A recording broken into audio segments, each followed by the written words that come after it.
spanning space and time, firing shots in parallel lines, an attack trying to destroy my vital signs. But I'm a dog in the mud, watching aliens fall with a thud, embodying all that come with a grudge. I'm not a bounty hunter, this is a horror flick. It's a war in a vessel and I'm more than quick, instant when the laser spits. I'm not trapped here, I'm a hunter of an opponent for anything that wants to go to war with my physical. Hey guys, welcome to the lab. We are doing Sundays with the Clink Room. We have a very special guest in the house today, Phil Houser. How you doing today, Phil? I'm doing well. How about yourself? Good. I appreciate you taking time out of your busy schedule, fitting me in, and joining me in the lab today. Basically, we're going to have you participate in the Monday Morning Critz activities. We've had a couple-week hiatus, so we're back to that. And then we're going to let the people know a little bit about yourself. So you've been working with the Clink Room now for a couple years, right? Yes, yeah. I started off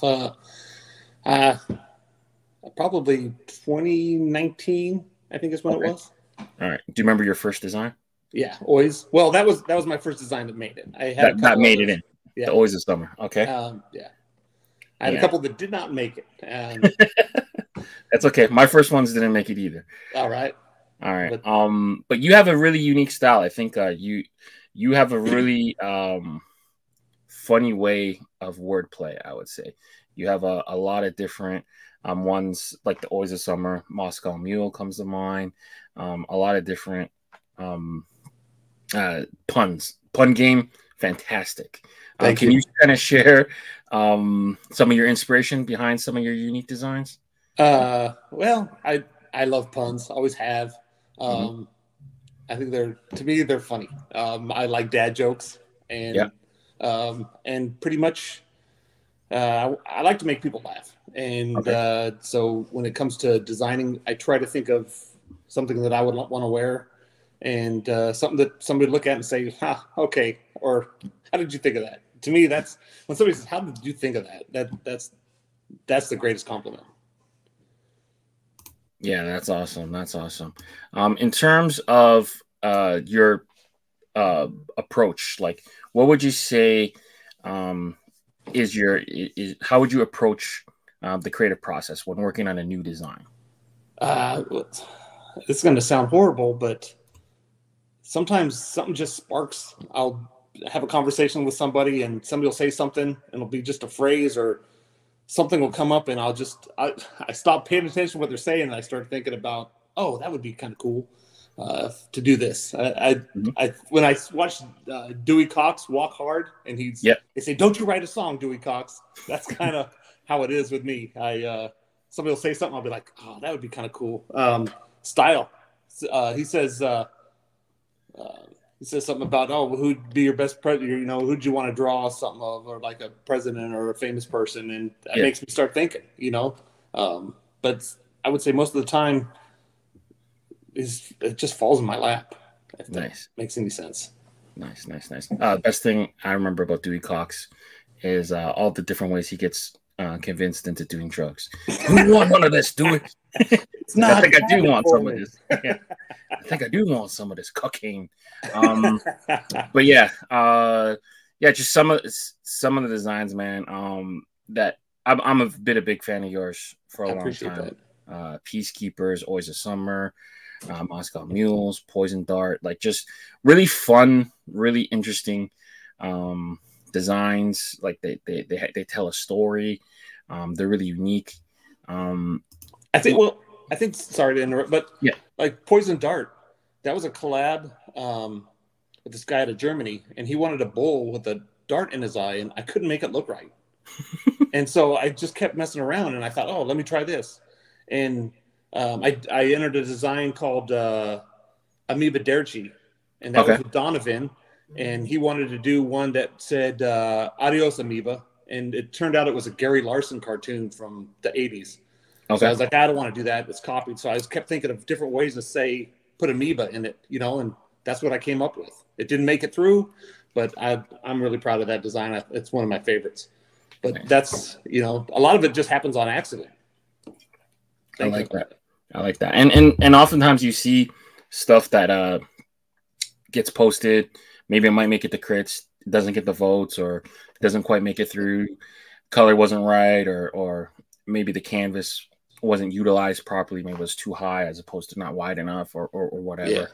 And then it kind of gets entered back in, and then it kind of changes over time. It's cool to kind of watch the different designs morph and change and kind of get better. Or even they release and then a new colorway comes out. I'm like, oh man, I forgot about that. Or yeah.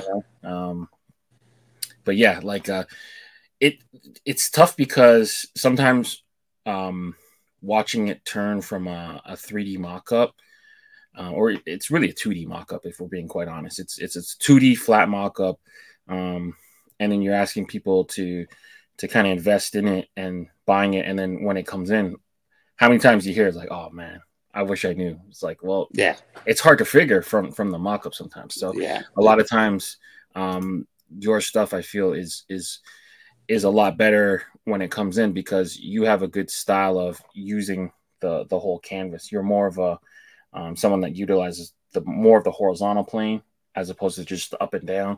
So that's one thing that I noticed right away when I was looking at your style kind of evolve from where you started and kind of where you got to now. Well, I try to listen. And I remember when you guys were doing, I forget what it was called, but Ink Park did one, Jacobo did one. Yeah, and, Clink Vision. Yes. And that the case was on, and he said, hey, you got to think of this canvas as wider, not tall. Yeah. And so I set up my files as that right off the bat. So when I pull up, I pretty much now when I download something, it says, or when I go to draw, it says your file, and it's already built that way. So now it's like I need to fill this space. Yeah. So that's now I work on working out something wide. I like it. And that was something that kind of evolved over time, and I kind of noticed that happening. So I don't know if I ever got a chance to tell you that, but yeah, that's me telling you that. So I do like the evolution. But if you were able to give some advice to some aspiring artists that want to kind of break into this world of like, collaborative work or working with the Clink Room, like what would you tell the next newcomers? First off, when I did break into this, I had an artist that helped me out, John Ink Park. He's the best. I reached out to him. He was incredible. He was always available. I bounce ideas off of him. And he's all, because when I first started creating, my lines were too skinny and I jam packed too much detail. So I still put too much detail in. But I try to get thick lines. So yeah. What I would say is thick lines, and if you think they're thick enough, go a little bit thicker, because it pays off to stand back and see what's going on. If they're too skinny, it's jumbled, and the thick lines actually make it so you can't do as much detail. So it reads right. But I still struggle with trying to cram too much information into. I heard about it with Utter Destruction. My cow wasn't going to be right, and I was like, I trust Casey in this. He does amazing work. A lot of people said that Rock Paper Scissors was too much detail, and I think that one came out pretty good. So it's I think I'm pushing it, but I gotta trust Casey. He's gonna make it work right. So my advice would be to someone that's just coming up in it, find an artist you like their work, like I did John, and pick their brain, work with them. There's lots of new guys coming up. Levi, he's been picking my brain. And he just learned AI and Procreate. He learned it like in a week, because he wanted to design. And that he blows me. I think he's already better than I am at Adobe Illustrator. Damn, I'm jealous. That's one program amazing. I couldn't. That's one program I couldn't crack for whatever reason. I cheat. I got a cheat code. I can't use the pen tool. I cheat. I figured out a way to make it so that I could.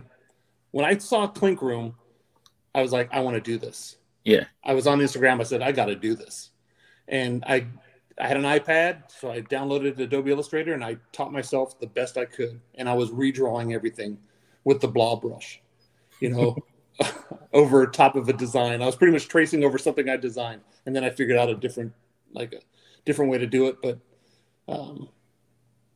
I went from there. And so when somebody asked me, how to use Adobe Illustrator, I said, you got to figure it out. Call Manny.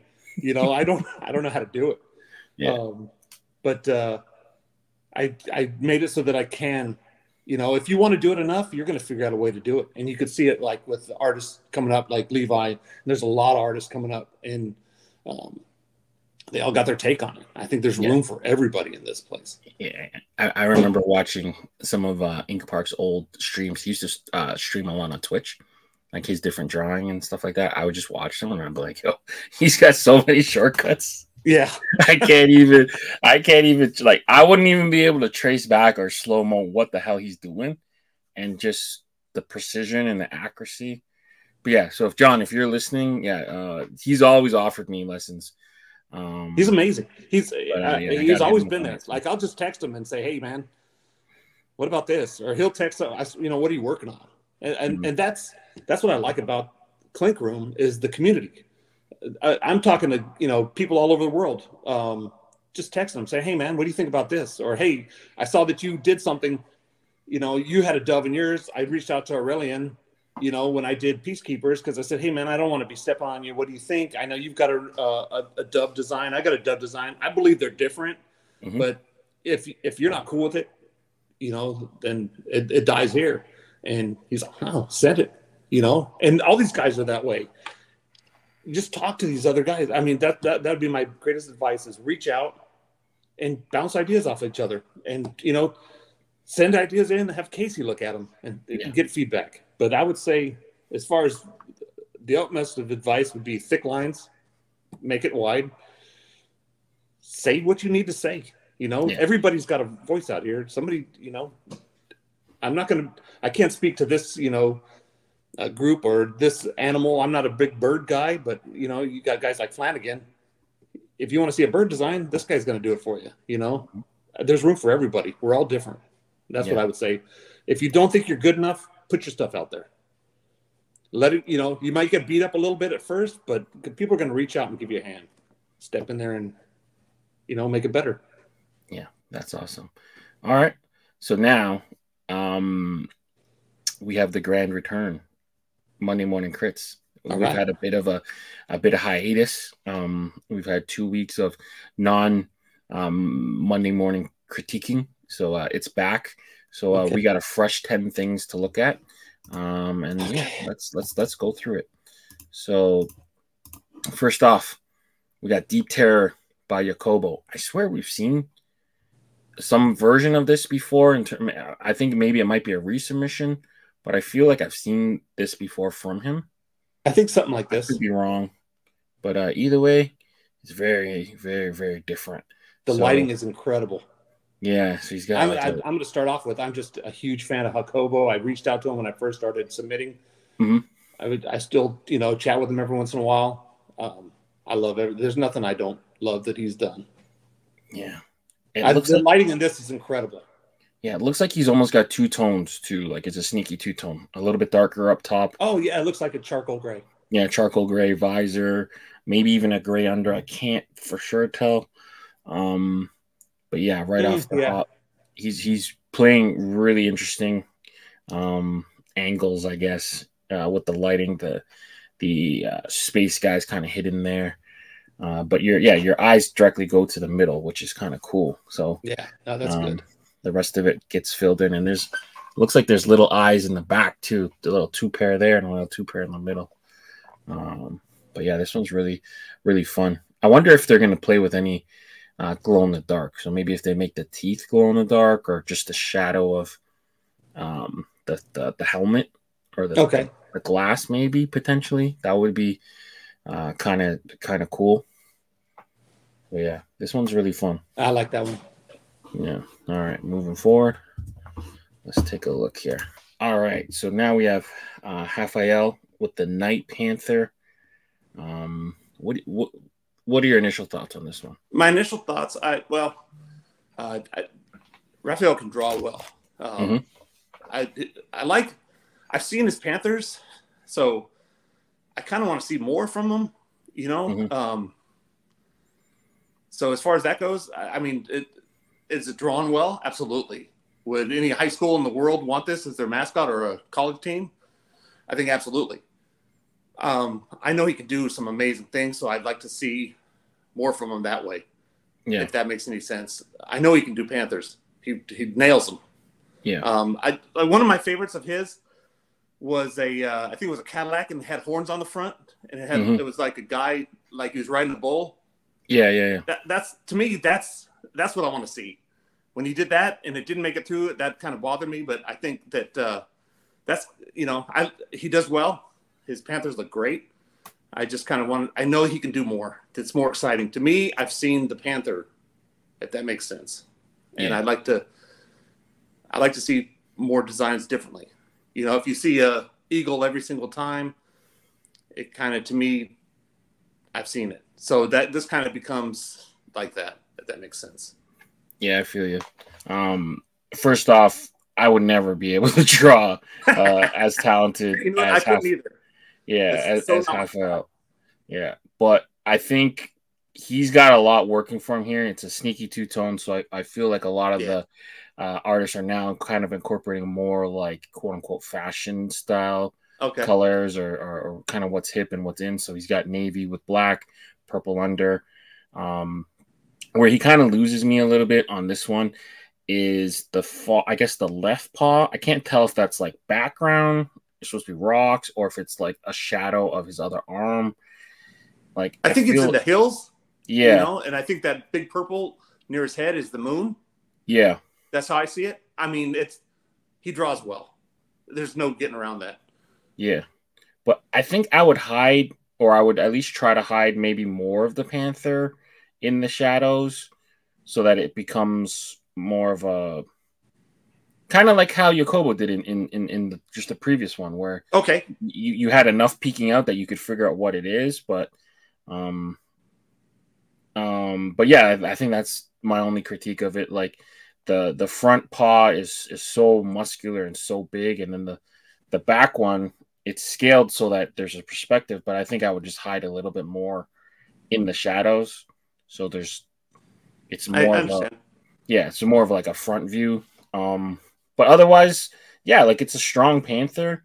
I think if you did explore the lighting like Jacobo did before, and though it's a Panther and he does lots of Panthers, I think that would make it interesting enough. Yeah, that it would be different, Yeah, exactly. Or maybe you can do the trick where some people hide it in a geometrical shape, whether it's a triangle, a circle, whatever, and still get a lot of the body. I don't know. There's different ways to play with it, but in terms of aesthetically, it's drawn nice. It's a good drawing. The Panther almost looks a little on the bear side, but it's still a nicely drawn animal. The white is really striking though. So the white of the claws and the teeth really stand out. Oh yeah. To it, but it's a dark hat, so that white jumps at you. Yeah, exactly. So overall, I would say good drawing for me. It's a great hat.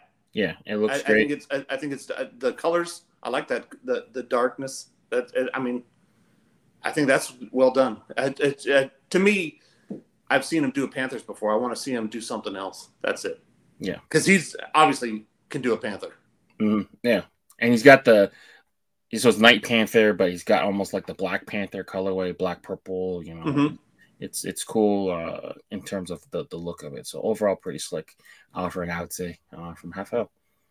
Moving forward, we got Bumblebee by Clinker David Cox design. This guy's relatively new, right? I believe so.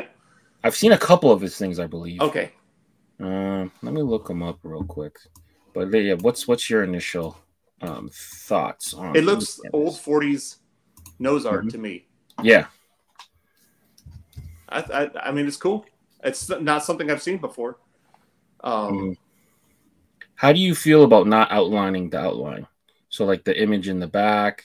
So he's got black punched in on the main Bumblebee part, the flight jacket collar. But then he chose to leave it off on the red. Do you feel like that needs an outline of that, or how would you kind of? You're talking about the circle behind him? Yeah, like the red burst, and then I guess the outline around the collar and the bottom of it has no outline to it. It's just color. Do you feel like there should be an outline holding it in, or not necessarily? Okay. I think when you don't outline everything, something that Ink Park told me, it gives you room to do kind of more with it. And I think that, maybe by not outlining that, maybe there's something Casey could do with it that, I don't see right up front. But I don't think everything needs to be outlined. It kind of becomes too much detail sometimes. So I think that I think it might look kind of cool, not done that way. Yeah, they're probably most likely have to run that flat though, right? The rest of it would be more. You think? Raised. I think that the red would be flat, and then everything else would be raised up. Yeah, or at least like the collars of the bomber jacket, maybe raised up. At least kind of textured, right? Yeah. Yeah, there's lots of room for texture in there. Yeah. So I knew I recognized his name from somewhere. So he did the Sir Ocelot. Okay. Ago with the cat with the Lancelot kind of pun. So and then it looks like he does a lot of different graphic art kind of logos and maybe even T-shirts and stuff like that. But that's hard to come from T-shirts to do hat design, because in T-shirts you can just pack it full of detail.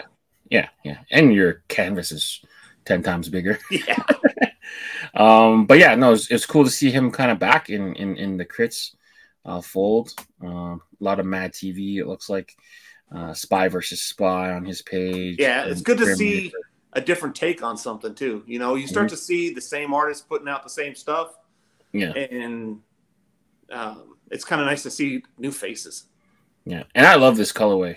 Olive and red. I think olive and red just goes so well. The red I was in the Marine Corps. It's one of our uniforms. You know. Yeah, exactly. So good showing. And Bumblebee, again, high pun level. I'm always into it. So let's see what else is next. Slapstick, J Matz. Jay's got a series going where it's a lot of these old-timey looking designs. Old-fashioned stuff. Yeah, I like it.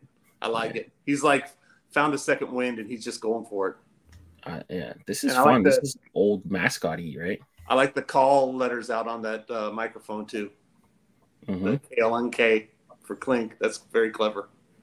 Yeah, he's got some good ones that have come out recently. Yeah. And that's this is like a take on slapstick comedy, but that might actually be an actual slapstick. I didn't know those existed. Well, I think it was an applause thing or something. Seabiscuit. You ever see that where there's a guy in the background making all kinds of noises? He's doing the radio broadcast, and he's got train whistles and things making noise. Okay. And I think it was William H. Macy actually in that movie. But that's kind of what it reminds me of. Is the guy? It's a one-man show. You know, he's trying to entertain everybody with everything that he's doing. Yeah. Okay. All right. It's got like an old-timey feel, like old baseball card or old I like the colors. Logo. Yeah, this one's fun. Clink on the microphone. That's cool. Yeah, Jay's been around forever, I feel like. Yes, he has. As soon as 2.0. He's been, I think he's been doing it longer than I have. He's been doing this for a while. Yeah, he did one of my favorite hats ever with Pierre. They did a collaboration together for one of his Rottweilers. Oh, okay. Yeah. So Jay's been around for what I feel like has been forever. All right, Gemini triplets and Sierra Gons. Sierra Gons out of Toronto. Top knots. Clever. Top knots. So he's a samurai. Yeah, he's a samurai. Is he a quail? Yeah, he's California quail. Okay. Gemini's from, I think, Monterey area. And that's the state bird of California, is a quail. Oh, okay. Actually, the California quail. And I think it's cool. I love the colors on this one. The dark blue with the gray. I don't know what blue. There's so many different blues right now. I don't tell you by looking at it what it is. I'd say, like a light navy, but who knows? But I like it. I tried to do a quail, and it just turned out to be a fat blob, because they're kind of pudgy birds. So when I first saw this one, I really liked it. I love Sierra. He's amazing. Pride of Toronto. Yeah. And so what's he doing? This is appropriation. But I really like this one. And the top knot kind of works how the samurai had their hair back. Yeah, he's got the Bushido cut. There it is. Yeah, I like it.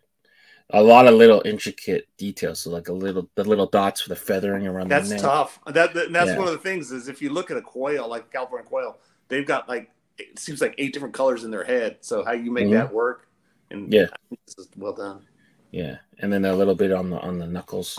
Yeah, it's really fun, really cool design. Yeah, well, I mean, those are some fine details. I'd like to see that. You know, most likely they'd be flat because that's how you'd get those. But yeah, I think you know, I'd like to see how this one turns out.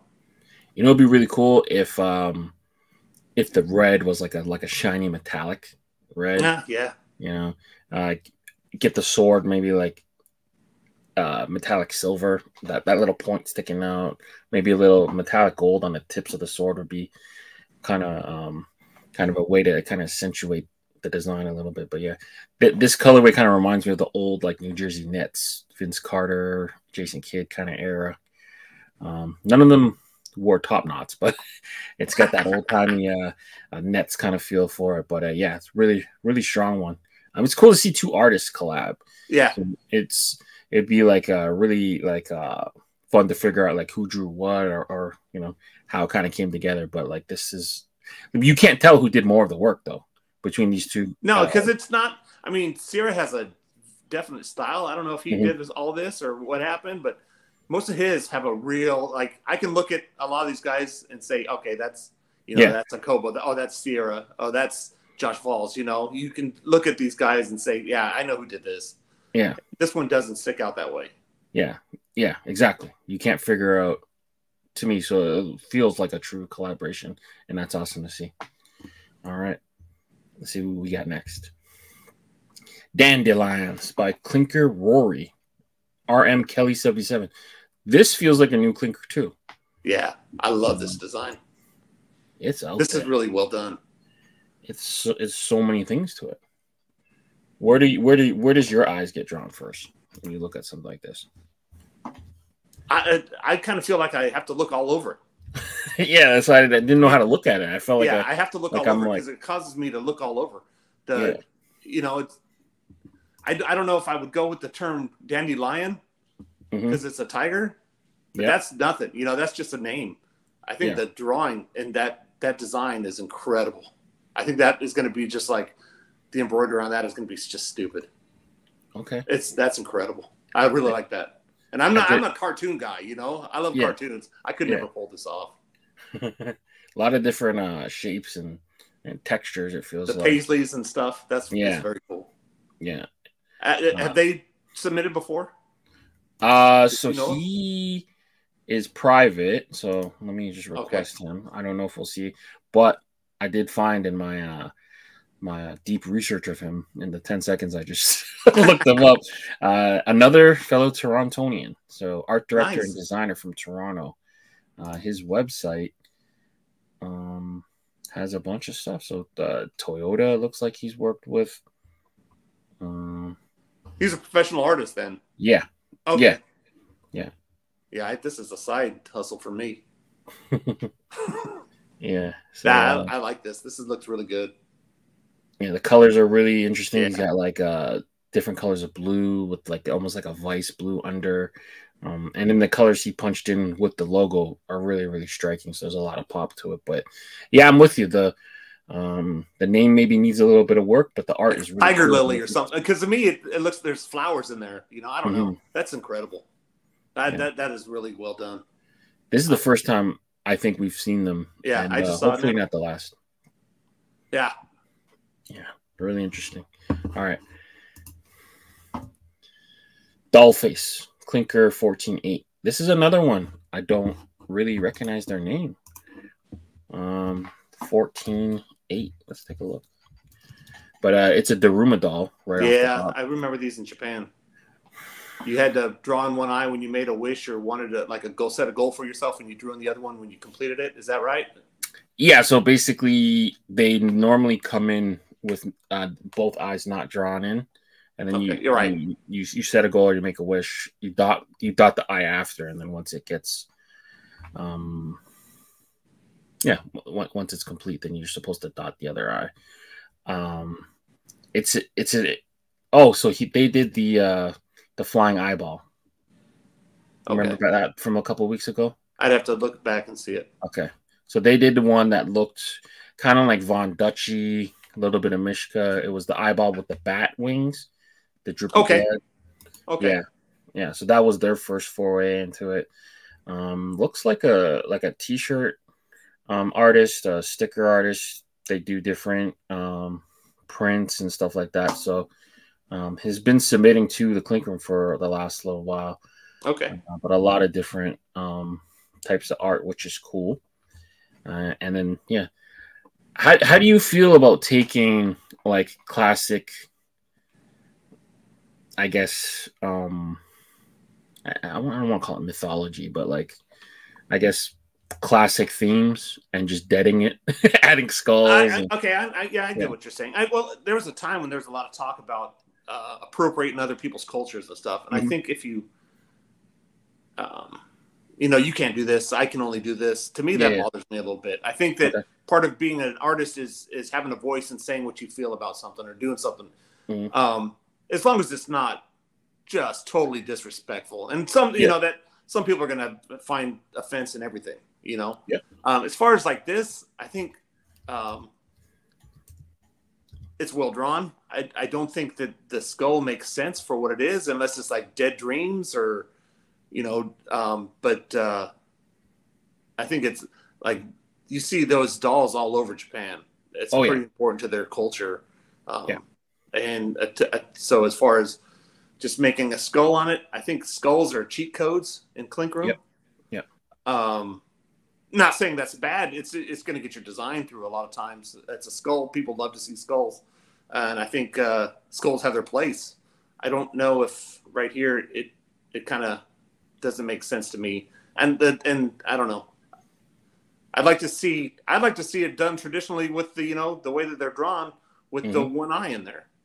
To me, if that happened, I'd swoop that up. Yeah. And I don't mean that as a way to call them out. I mean, like, I could think back to something that Tony and I did for the Capologist, where we turned the Lucky Cat into a Grim Reaper cat. Right. Like it was just bones and skulls, and so we've done something like the Lucky Cat, like the beckoning cat. Yeah. Okay. Yeah. So we called it the Unlucky Cat too, and make it look like the clock. Yeah. You know, like the Kit Kat clock. You know, where the eyes move. And it never looked right, so I didn't do it. So you know, I don't fault anybody for going out there and trying to do something. Absolutely, do what you like. I don't think I do. I find this offensive? Not at all.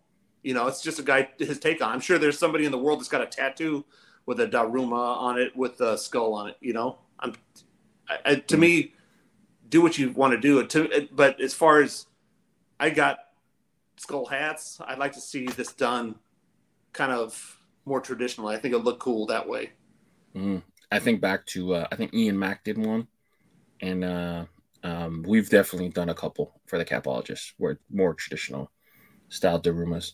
But yeah, like there's a lot of symbolism in there because there's a rounded bottom, you can't knock them over and stuff like that. So, but you got to think, we just did a samurai that's it's a quail. A quail, You know, so everybody can have their voice on something and see how it goes. You know, I can't say, oh, how dare you do that? You know, for sure, I couldn't do that. There's some things that are just straight up offensive. You know, just to be offensive, I don't see that. I don't see this drawing that way. I think it's just a guy. Skulls are cool, absolutely. This is kind of a cool little bit of mythology. You know, they grant wishes or whatnot, or you know, not really grant, but you know what I'm saying. I think it's supposed just to bring luck and stuff. This guy's take on it. That's kind of cool. Maybe it's, you know, bad luck coming in. I just don't, you know, I didn't get that on the first glance. Yeah, I don't mind it. It's different. It's a different take on a traditional thing. I was just thinking out loud. No, and I've definitely done it in the past where I've. Does it have its place? Absolutely, it does. Yeah. Somebody, you know, and we'll find out tomorrow what people think. Yeah. You know. Yeah. All in all, it's drawn nice. It's well done. Absolutely. Yeah. I think it's clean. I think it will embroider really clean. Yeah. The teeth on a skull are always so freaking hard to do, man. Because the detail versus the practical. Like, I think with how this one is drawn, I think a lot of that could be done with embroidery and just like puffier embroidery in the face to actually almost sculpt a face, if that makes any sense, with highs and lows on there, because there's a lot of blankness in there. There's maybe a couple lines I would take out, and Casey would do the rest of it with just, you know, thicker embroidery. I think that would look cool. That would look amazing.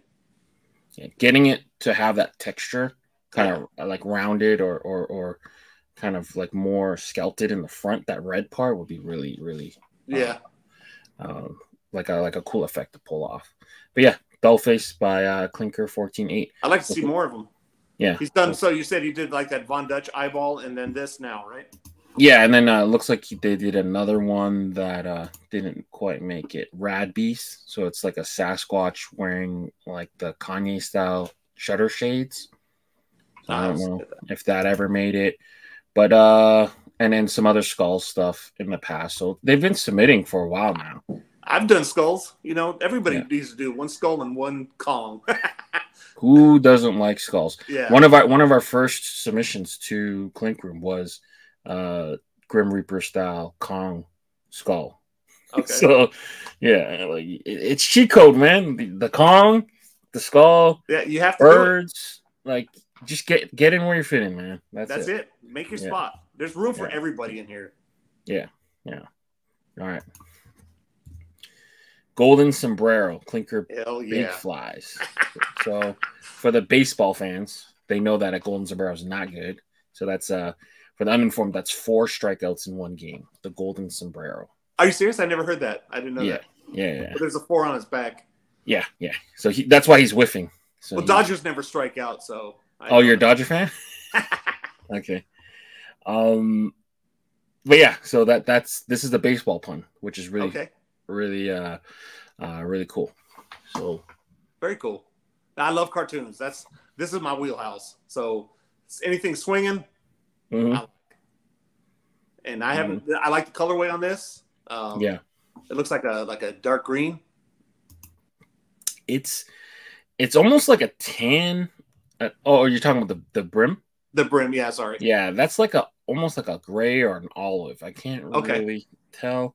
It reminds me of hold on, I can grab it. Give me 2 seconds. I don't think he needs those swing marks. So it kind of reminds me of this colorway. Okay. All right. So it's kind of, I don't even know how to describe this color. Almost like a peanut butter, almost. Quite not really. And then that gray, you see how it's like you can barely tell if it's like a gray or green. It's almost like a new olive. It's like a deep, yeah. So almost like a call it rifle. Rifle, yeah, almost a rifle. And that's what I need is a swatch of every single material and every thread color. So because I know when I'm designing, I have no idea. Yeah, what it's I can like send you something. I'll send you something. Yeah. All right. Yeah, I'll send you solved. And then there's like this design. I don't think he needs the swinging marks on there. You don't need the swinging marks? The 2 lines that are like it looks like going from the top of his hat and then the ones on the bat. The motion lines, basically, yeah. Yeah, I think we know he's swinging. That's other than that, I don't see anything big issues with it. I like the sombrero in that it's covering his eyes. It's funny. The golden sombrero. Maybe that's what made him strike out or whatever. I just feel like it needs to be pushed back a tiny bit. Because his head, push to the right of it. Just a fraction. It's drawn really nice. It's just that like his head gets lost. So like when I look at him, like where's his head? But other than that, I like it. It's baseball. It's I like it hits all the like my first hats were all swinging hats. Yeah. In terms of baseball, like what other, like if you're not gonna do like a city logo, the swinging logos are the other way to go. Like there's so many iconic swinging tiger, swinging Padre. Yeah. My first one was based on the Padres, and it's an iconic stance. Yeah.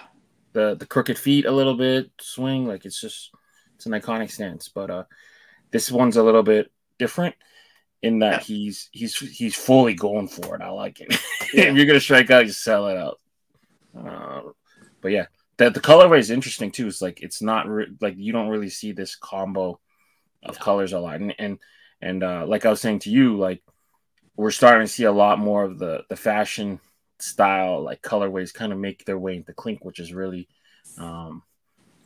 different. So Golden Sombrero by Big Flies, another artist we don't normally see. I like seeing the new artists coming in. All right, so let's see.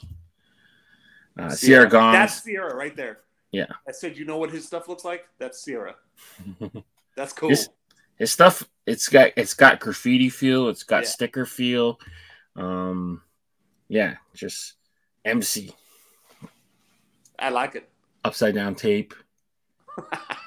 And I love the eyes in it. That's very cool. Very cool. Yeah. Just stick a pencil in it. Rewind. Pretty soon this one will be destroyed, eaten by your tape player. Yeah, exactly. I guess it's for us old people, maybe. Yeah, I mean, there's gonna be some people looking at this and I'm like, what is that? They never made a radio mixtape in their life. That's right. You've never been in love in the early 90s. I remember making like mixtapes off the radio and just waiting for them to like start talking, pausing everyone, whatever, record. Yeah, like manual mixtapes, man. People that was I remember. Yeah, kids don't know the pain of having to wait for something you like to come on the radio and not just having everything on demand. And you got that DJ talking over most of it. Yeah. Yeah. Like you just ruined my song, man. What the hell? Very cool. I like it. I like the colorway. I like Sierra. I think Sierra's incredible. Yeah. How do you feel about the colors? Oh, I like that blue. Mm-hmm. I don't know. It looks like more like a bluish green, but I could be wrong. I like red and blue. It reminds me of Houston Oilers, or the local high school here where I am is red, and they call it Columbia. I like that. Okay. Yeah. So that's like a sky. Yeah. Tar Heel, Columbia. Yeah. Okay. Right. Yeah. Yeah. I like it. I like the MC spelt out as the name and just MC up top. MC hat. Cool. He's got a hat wearing a hat. Yeah, some people take offense to that. They don't like hats on their hats. It doesn't bother me. It doesn't bother me. It's a cool design. Now, in terms of like, if you were to do something like this, would you have made? So you see how his like jewelry is that yellow? Would you have picked a different outline color to kind of separate or give it a little bit of a different pop? I don't know if it needs an outline at all. Mm-hmm. Because it pops so much off that red. Yeah.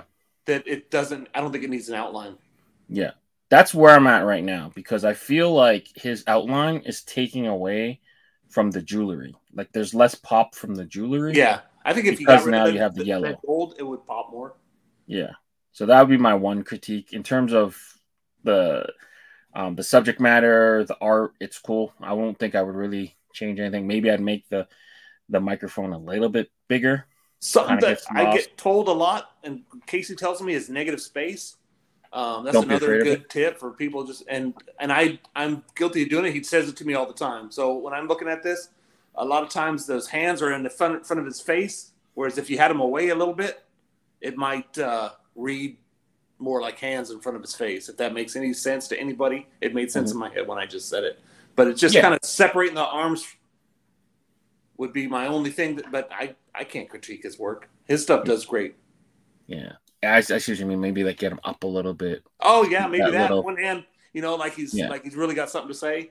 Yeah. Sure. Yeah. But all in all, I like it. Yeah. Subject matter's cool. The color is refreshing. Yeah, the vote it'll definitely get a good vote. Yeah. I think. But all right. And then oh my god, this is the best ad in the whole group. We saved the best for last.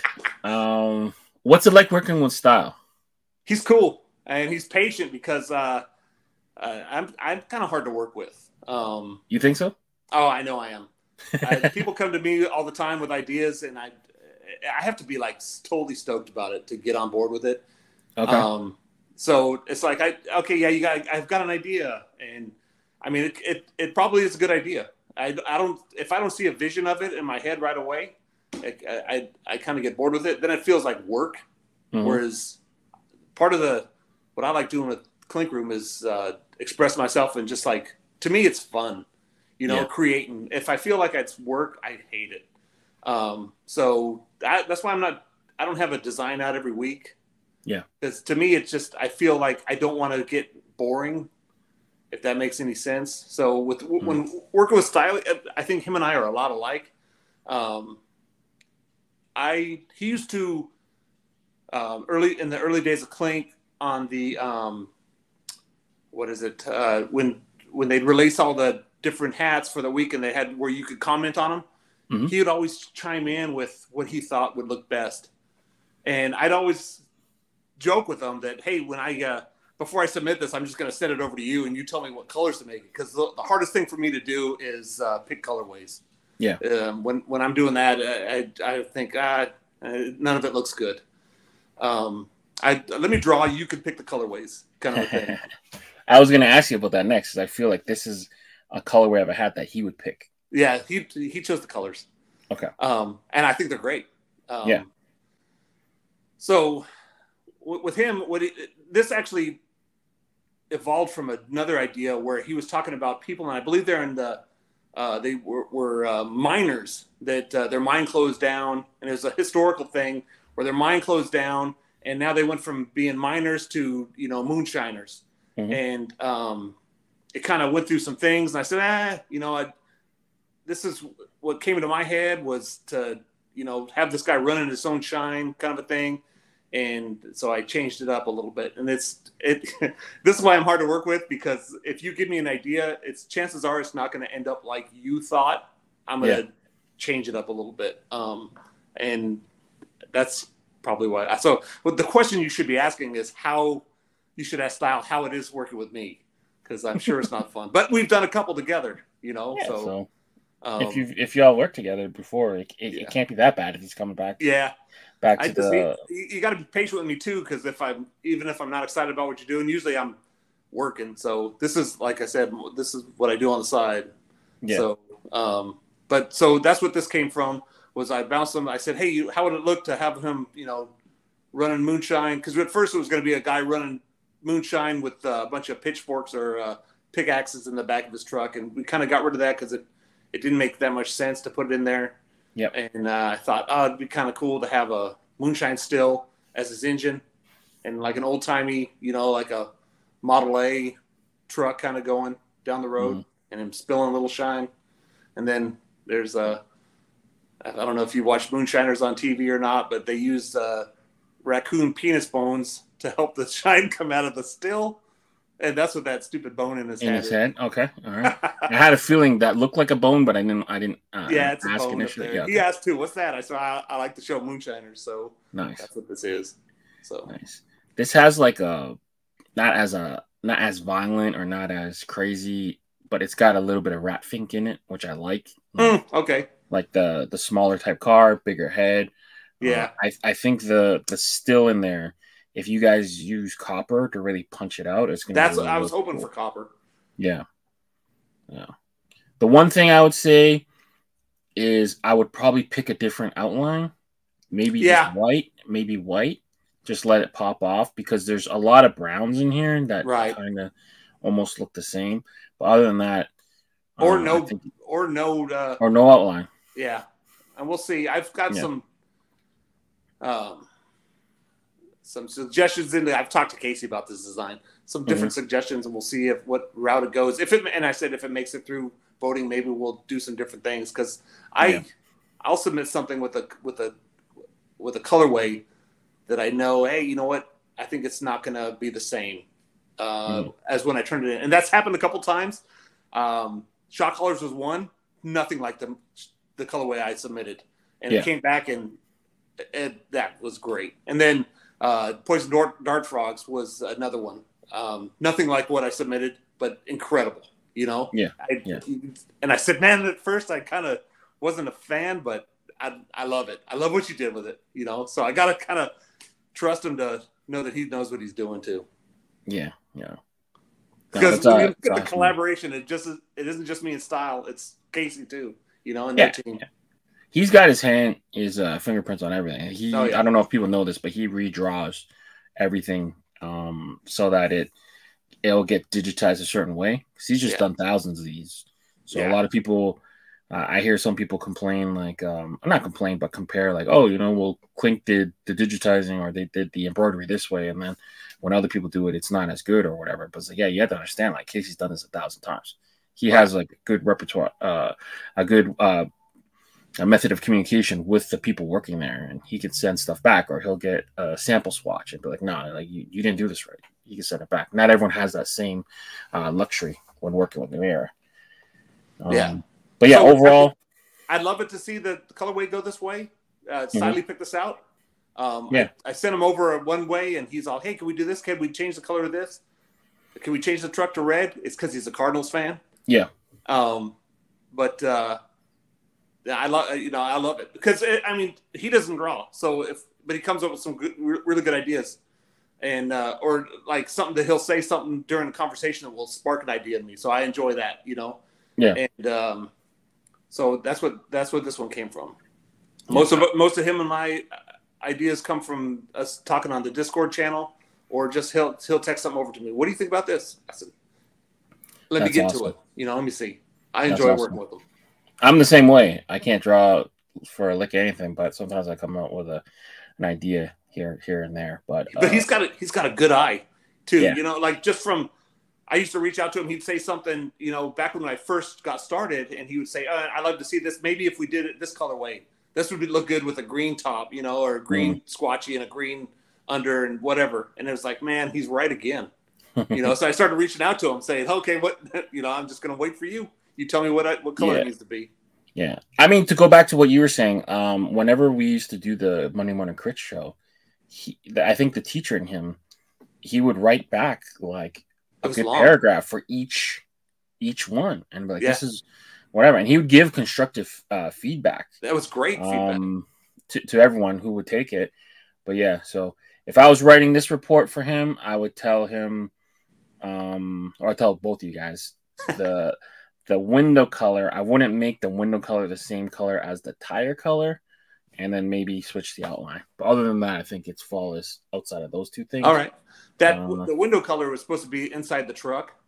But I ran out of colors. I try to keep it to 6 colors. I think it might be 6. Sometimes I get 7, and I pray that Casey's going to let it go. So I was kind of running out of colors. So that's kind of where that goes. That's another thing. It's limit your colors. Although I like to see that dandelion one with every single color that's in it. So that one's a cool one. Yeah, but definitely. But that brings us to the end of Monday Morning Critz. Thank you so much for taking the time. Absolutely. To do that with me.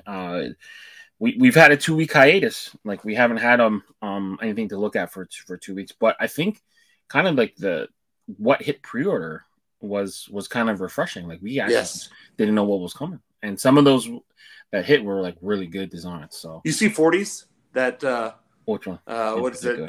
Raven Lunatics. Oh, and with the white front panel too, right? I don't think I've ever seen a white front panel. Or off-white, maybe. I'm not sure the actual color. That's stupid. But a front panel hat, I've never really seen him. Off the top of my head, I don't think I've seen him do a hat like that. So when I saw that, I was like, "Oh, cool."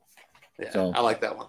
Yeah, there's only so many ways you can kind of do it. So mono, two-tone, whatever. I think adding a different color to the 2 front panels now it just changes the possibilities by so many. Right. So yeah, it's cool to watch him kind of evolve too. He's been around forever. He was in Clink 1.0, wasn't he? Yeah, he's good. Yeah. To me, Shams, so that's the wolf in sheep's clothing, is one of my favorite designs. He's actually the reason that rock, paper, scissors is a hat. Really? That's one I just drew just because I was like, I'd always wanted to draw it, and I imagined it differently. Because a lot of times the design is a surprise to me like it is to everybody else. I kind of know what I want to draw, but things through tweaking it out changes. But I was going to have more like a circle where each one's like grabbing the leg of one another. It kind of evolved to this, and I drew it and I posted it. didn't think of doing a hat. And he goes, "Are you going to put this on a hat?" And I said, no, I don't think it'd be a good hat. He goes, "Are you serious?" So I said, "All right, let me mock it up." So I put it in as a hat, and that's the reason, because 40 reached out and said, "What are you doing? Make this a hat." So that's why. Nice. Yeah, he gets all the credit for that. I should have given him half my royalties, but I didn't. Yeah, it's okay. You hit him with the next one, but yeah, in terms of the people, how do you have any projects you want to plug or anything? Anything that they can find you on, or just other than Instagram? Right now, I'm on Instagram. I'm on Instagram at Phil Houser, and that's kind of it right now. I have a couple things I'm working on, different hat ideas people have, and a couple just private commissions that I'm doing. Okay. Cool. So that's kind of where I'm at, and working over 40 hours a week. So the grind never stops. But again, thank you, Phil, you bet. for doing this. You right away you told me pick a time. So forever grateful for you to come on the platform and give a chance for everyone to kind of get to know you a little bit better. This series is kind of set to kind of give a peek behind the curtain and kind of give every one of you artists a chance to kind of shine. So I appreciate it. I'd like to see a whole lot more. I'd like to see some of these new guys coming up. You know, that'd be great. I love this community. It's been great to me. And so if any of you new guys have something, you know, got a question or anything, hit me up. I'm always available. That's perfect.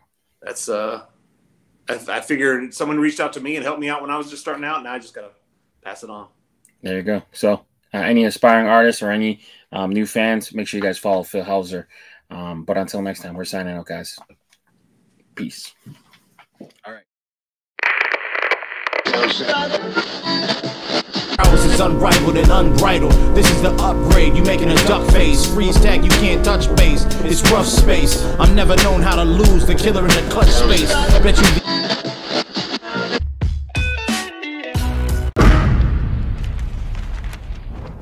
Brought to you by VFTV.